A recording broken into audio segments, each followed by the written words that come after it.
Hello friends, आज के इस नए वीडियो में कैपेसिटर कैसे काम करता है इसके बारे में डिटेल में जानेंगे।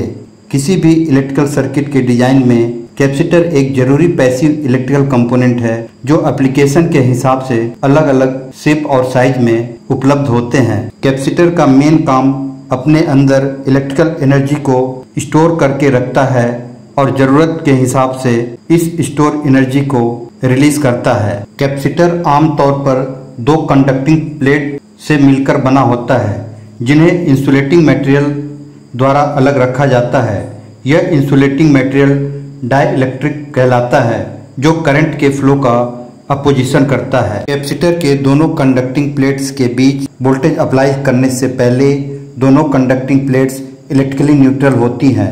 कहने का मतलब दोनों प्लेटों पर पॉजिटिव और नेगेटिव चार्जेस की संख्या समान होती है। जब इन दोनों कंडक्टिंग प्लेटों के क्रॉस वोल्टेज अप्लाई किया जाता है तो बैटरी के पॉजिटिव टर्मिनल द्वारा पहले प्लेट पर मौजूद नेगेटिव चार्जेस का अट्रैक्शन होता है और बैटरी के नेगेटिव टर्मिनल द्वारा नेगेटिव चार्जेस को दूसरे प्लेट की ओर पुश किया जाता है। डाई इलेक्ट्रिकल मटेरियल मौजूद होने की वजह से दूसरे प्लेट पर इकट्ठा हुए नेगेटिव चार्जेस बैरियर को क्रॉस करके पहले प्लेट की ओर नहीं जा पाते।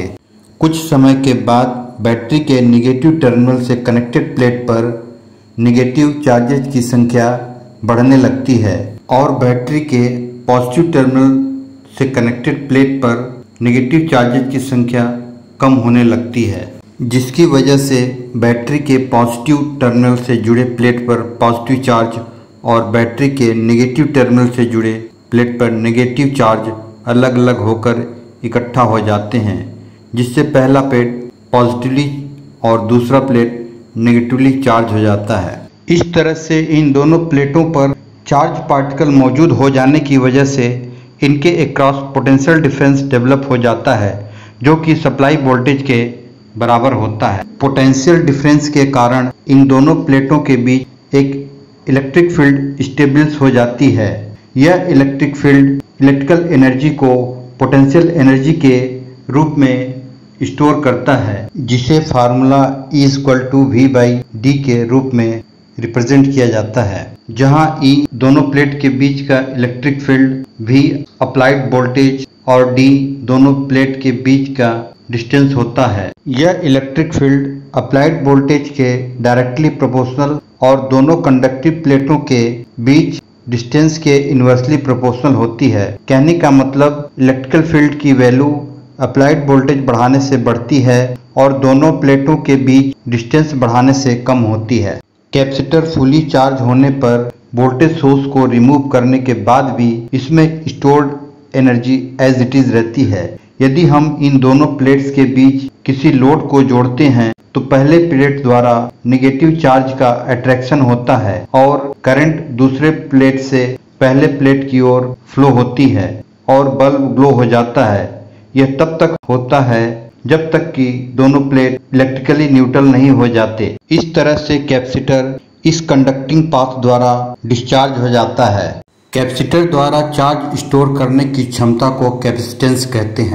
कैपेसिटेंस फार्मूला C=Q/V से रिप्रेजेंट किया जाता है। चार्ज पर यूनिट वोल्ट, जिसकी बड़ी इकाई फैराड होती है। इसके अलावा छोटी यूनिट माइक्रोफैराड, मिलीफैराड, पिकोफैराड और नैनोफैराड होती हैं।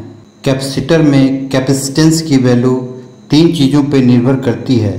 पहली, प्लेटों की क्रॉस सेक्शनल एरिया, दूसरा दोनों प्लेटों के बीच की दूरी और तीसरा डाई इलेक्ट्रिक मटेरियल की परमिटिविटी, जिसे फार्मूला C=ε/d से रिप्रेजेंट करते हैं। कैपेसिटर के कंडक्टिंग प्लेटों की क्रॉस सेक्शनल एरिया बढ़ाने से कैपेसिटर में चार्ज स्टोरेज की मात्रा बढ़ जाती है, जिससे कैपेसिटेंस की वैल्यू भी बढ़ जाती है।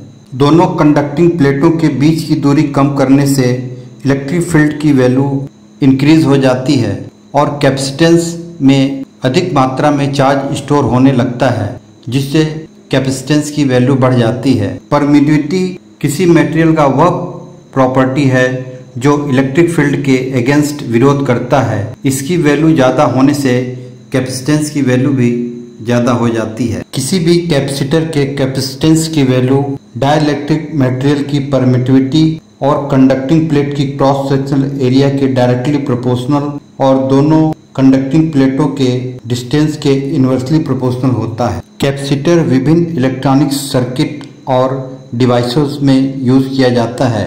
इसके अलावा एनर्जी स्टोरेज, वोल्टेज रेगुलेशन या वहाँ जहाँ हमें इलेक्ट्रिकल एनर्जी को स्टोरेज और रिलीज करने की आवश्यकता होती है। फ्रेंड्स, आज के इस वीडियो में बस इतना ही।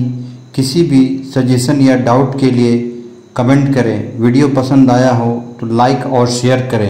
इलेक्ट्रिकल इंजीनियरिंग से रिलेटेड वीडियो देखने के लिए चैनल को सब्सक्राइब कर लें। Thanks for watching.